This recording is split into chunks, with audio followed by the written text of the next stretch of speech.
Honorable Madam President, Madam Prime Minister, distinguished ministers, excellencies, ambassadors, including the distinguished representatives from the United Nations in New York.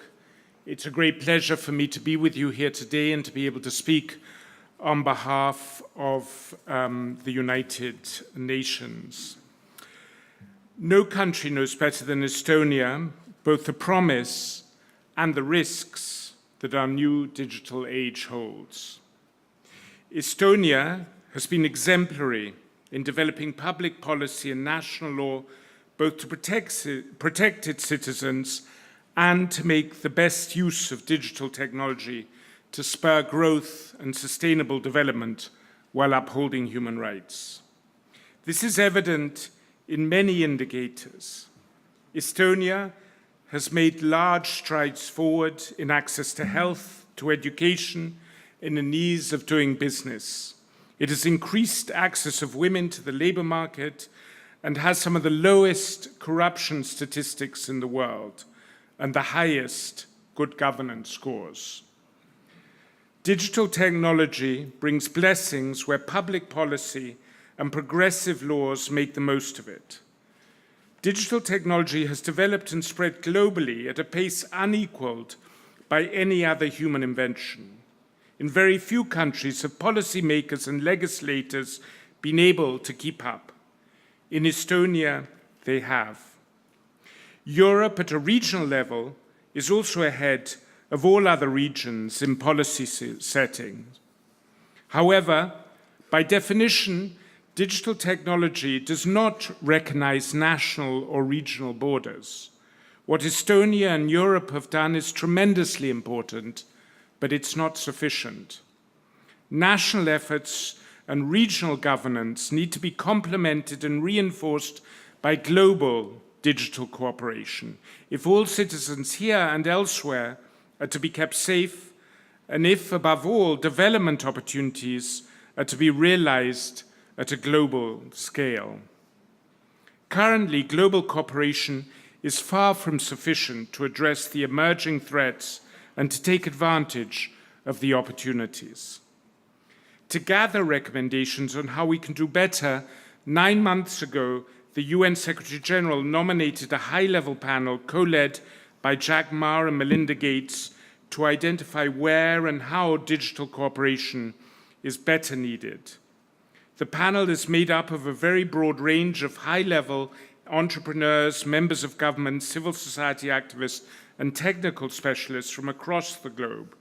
And we're proud to count among its members a distinguished Estonian, Marina Kaljurand.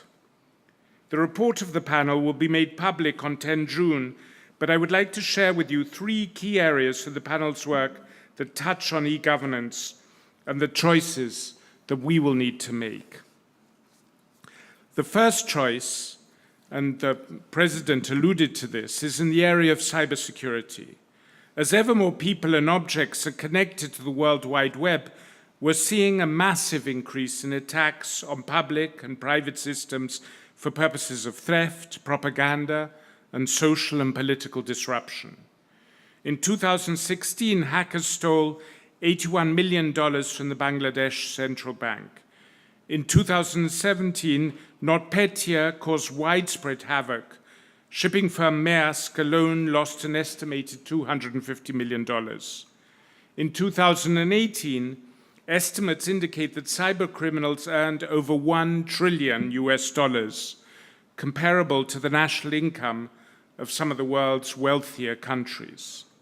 This is to say nothing of the subversion that we're seeing at the state-to-state level, where governments employ growing numbers of professionals or privateers in the domain of social media manipulation or more overt acts of cyber attack and defense. What the panel considered is the choice that the international community will need to make. Do we want to continue in a space where cyber attacks and cybercrime barely have any legal redress, and where the rules of engagement are unclear, even for the actors involved?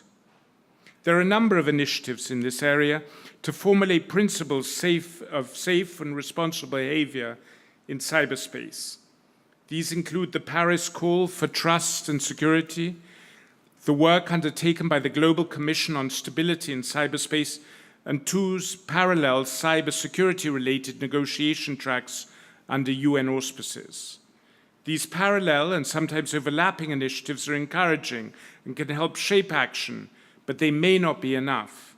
What is needed, the high-level panel argues, is a coordinated global multi-stakeholder effort to establish agreed rules for cyber conduct, to build trust and support cooperation. This effort, along the lines of a globally agreed compact or framework, will be a major recommendation of the panel. Estonia has a proven track record of building these frameworks of digital trust and security at the national and regional level, and we will rely on Estonian leadership to provide advice and recommendations of the panel when the panel's analysis is considered. A second choice is in the area of privacy. As our panel closely observed through months of engagement with the people around the world, the right to privacy is especially contentious in the digital age, giving the vast new possibilities for surveillance and data abuse by governments, private companies, and other non-state actors.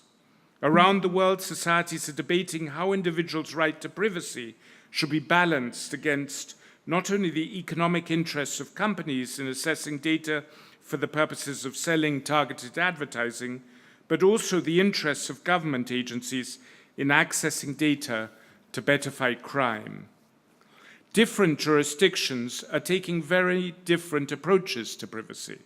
Some nations allow a high degree of state access to personal data, while others, like Estonia, maintain a strong commitment to personal privacy.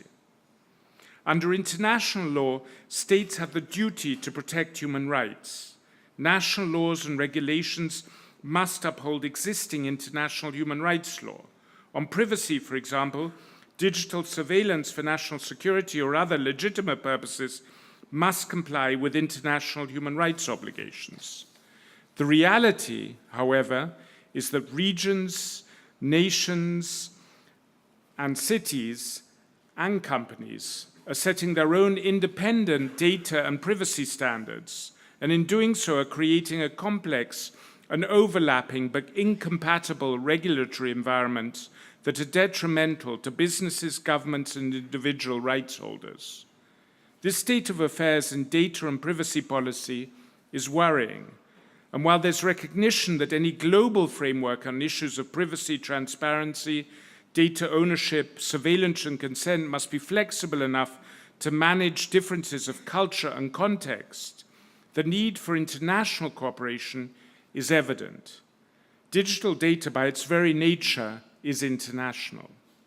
Here again, Estonia, with its policy experts, will be looked to for global leadership as we seek, on the basis of the panel's work, to build this international framework. This leads me to my final point. How and where should we be coming together to discuss and agree on international issues of data, privacy, cybersecurity, and other critical global digital matters?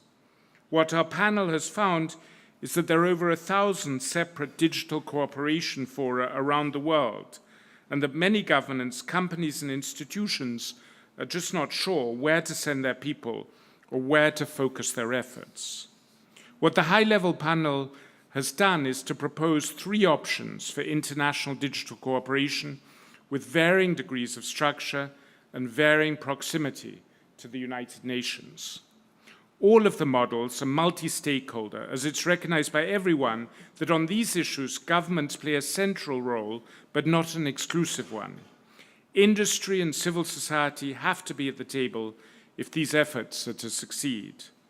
The models also look at areas like leadership, deliberation, coordination, crisis management, and capacity development. The last issue, capacity development, is a critical one.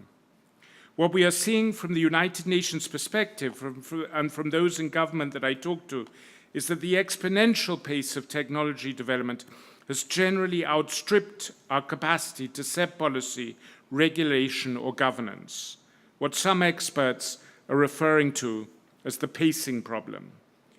After the telephone was patented by Graham Bell in 1876, it took 30 years to reach 3 million US households, under 20% of the then American population.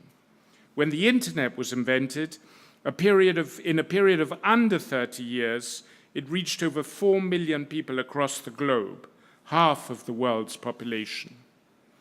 A Finnish neighbor of Estonia, Risto Siilasmaa, the chair of Nokia, likes to point towards the opportunity we have now, but also the pressing urgency of seizing it, by saying that change will never again be as slow as it is today. We hope that the report of the Secretary-General's high-level panel will give us useful pointers to move forward globally in the way that Estonia has done in such an exemplary manner locally in using digital technology as a vehicle to promote equitable and sustainable development with relevant safeguards for human rights and security. The technology is accelerating. The choices we face are daunting, and I look forward to discussing them with you over the next 2 days here in Tallinn. The time is now. Thank you.